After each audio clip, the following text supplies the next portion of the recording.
is a tough decision. There are many who are emotionally attached to their home, and others do not get sufficient money in return for the same. Here are some of the stubborn owners who did not sell their home for different reasons. Number 10. Austin Spriggs. In downtown Washington, during the height of the real estate boom, Austin Spriggs owned a townhouse where developers were beginning to build condos and offices. Developers paraded in and out of his office, offering Spriggs millions for the building that had housed his small architecture firm since 1980. Each time, Spriggs told them no and held out for more money. Then, as offers dried up, he vowed to turn the place into a pizzeria that would feed newcomers to this once-forgotten strip along Massachusetts Avenue, east of the Washington Convention Center. At a time when mountains of cash were being made in real estate, Spriggs's resistance became the talk of Washington and beyond. 4 years later, the block-long crater that surrounded Spriggs's building was occupied by glass, steel, and brick towers. The pizzeria never opened. After his bank threatened foreclosure, Spriggs put the property up for sale for $1.5 million, nearly half of what one developer had once hoped to pay him. He eventually sold the house in 2011 for $750,000. Number 9. Yang. At first glance, this house looks like it might have been in the middle of a massive explosion, yet is somehow still standing. But the 3-story building in Yishang, Hubei Province, is in the middle of a construction site of a high-tech industrial park and has fallen victim to China's rapid urban development. The lone house, surrounded by piles of dirt left by the ongoing construction, belongs to a man with the surname Yang, who has refused to move during a 2-year battle with the local government. In 2012, Mr. Yang was unable to agree on a relocation compensation amount with the authorities, and the developer subsequently cut off his water and electricity. Both Mr. Yang and his family left the home briefly to move into rented accommodations while his daughter-in-law gave birth. Due to economic reasons, they have since moved back. They are forced to collect water from a river more than a kilometer away. For light, they resort to using candles and lamps. Number 8. Chinese motorway is cut in half. A new motorway in China has been cut in two after a homeowner refused to sell their home to the developers. The owner, who remains unidentified, lives in the Luotuo neighborhood of Zhenhai District in Ningbo, East China's Zhejiang Province. Drivers using the motorway now have to drive around the nail house while its owner comes to a decision. Number 7. Macefield, mall built around a home. In the Ballard neighborhood of Seattle, there's a huge shopping mall with a strange hole in the center of the building. Inside that gap sits a tiny house with an amazing story that some say inspired Pixar's Up. At 84 years old, Macefield saw the quirky, quiet neighborhood of Ballard becoming more and more gentrified.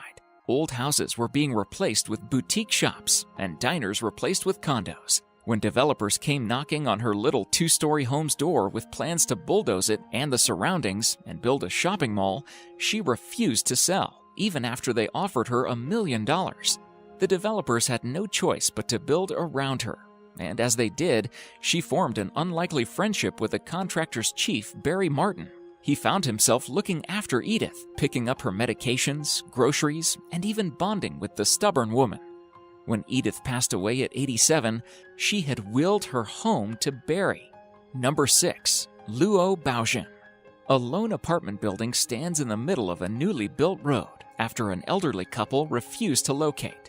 Luo Baozhen and his wife insisted on living in the half-demolished building in the city of Wenling in the Zhejiang Province, China, because they believed that the relocation compensation offered by the government was not enough. Now the only building left standing, the 5-story block, is a strange sight as cars drive around it while the couple remain living inside. To ensure the couple's safety, adjacent rooms in the building have been left intact, but all their neighbors have moved out, according to local media. Number 5. Niu Chuangzhen and Zhang Zhongyun. In 2012, Niu Chuangzhen and Zhang Zhongyun dared to stand in the way of a local property developer in Zhaozhuang in the Shandong province. As a result, the resolute couple, both in their 60s, have been left stranded on their tiny spot of land, while all around them the ground has been dug up and skyscrapers erected. The distraught pair were regularly threatened by gangsters and have to fend for themselves over a number of attempts to illegally demolish their ramshackle home. Their utilities were cut off in 2009 when a local developer started the construction of dozens of high-rise residential buildings in the area. Number 4. Nail house with a 360-degree road. If you can't build through it, build around it. City planners seem to have taken this advice quite literally. Motorway builders encircled the homes of 3 Chinese families with a 4-lane flyover after they refused to make way for the bulldozers. Demolition teams in Guangzhou had planned to destroy the homes in order to connect the city's road network to a recently opened tunnel under the Pearl River. But since the owners refused to sell, they had to make construction adjustments. Some internet users joked that authorities had given the holdouts homes with a 360-degree road view. Number 3. $1 Million Corner. For decades, it's been hidden behind billboards or wrapped in a giant faux shopping bag. Many shoppers never even notice it, but old photos reveal a 5-story building sticking out like a sore thumb in front of the world's most iconic department store. Although Macy's leases ad space on it, the 5-story building has never been owned by the store and is one of the most famous holdouts in New York real estate history. It all started around 1900 when Macy's, then located on West 14th Street, began picking up land in Herald Square for its huge shopping mecca. Macy's had a verbal agreement to buy a plot at the corner of 34th and Broadway, but an agent scored the plot instead. The 5-story building on that corner had been purchased by Robert H. Smith for $375,000, an incredible sum at the time. The idea had been to obstruct Macy's from becoming the largest store in the world. It is largely supposed that Smith, who was a neighbor of the Macy's store on 14th Street, was acting on behalf of Siegel Cooper, which had built what they thought was the world's largest store on 6th Avenue in 1896. Number 2. Chinese highway built around a farm. Drivers on a highway built in 2014 found themselves on a road to nowhere when they hit an entire farm blocking the route. Most of the residents accepted pay packages to move out and allow for construction on a Dongjing China road. But farmer Ye Tan, 72, and his wife Shen, 71, felt they were not offered enough, so they stayed put. Not willing to miss the completion deadline, the local council simply built either side of it. Now Mr. Tan's barn and yard, home to a goat and a few chickens, straddles the highway in East China's Shandong province, completely blocking any cars from getting past. Small vehicles can make their way around on a narrow dirt track to the side. Trucks, however, will have to turn back and take a detour. Motorists have blasted the construction workers for failing to notify anyone about the obstacle, which does not show up on GPS. Number 1.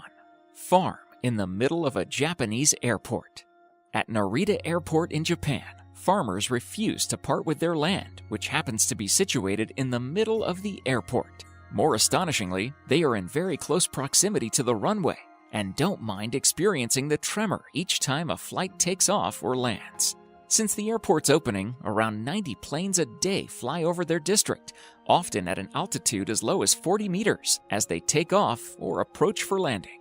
The noise often exceeds 100 decibels, a level equivalent to what one hears under an elevated railway. It all started when some of the residents of Narita were angry that the Japanese government tried to use eminent domain to uproot them from their homes and farms. As a result, they fought hard legal battles that allowed them to keep their homes.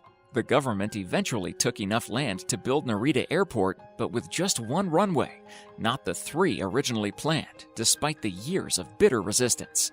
The facility opened in 1978, 2 months after a last-ditch protest in which masked and helmeted leftists took over the almost finished control tower and smashed its equipment. It was the longest and deadliest conflict of the country's post-World War II history, lasting 39 years and claiming the lives of 13 people. The final act in the conflict was played out in July 2005, when the airport authority announced that it had given up trying to persuade 7 farmers holding small plots blocking the southern expansion to sell their land. Thank you so much for watching.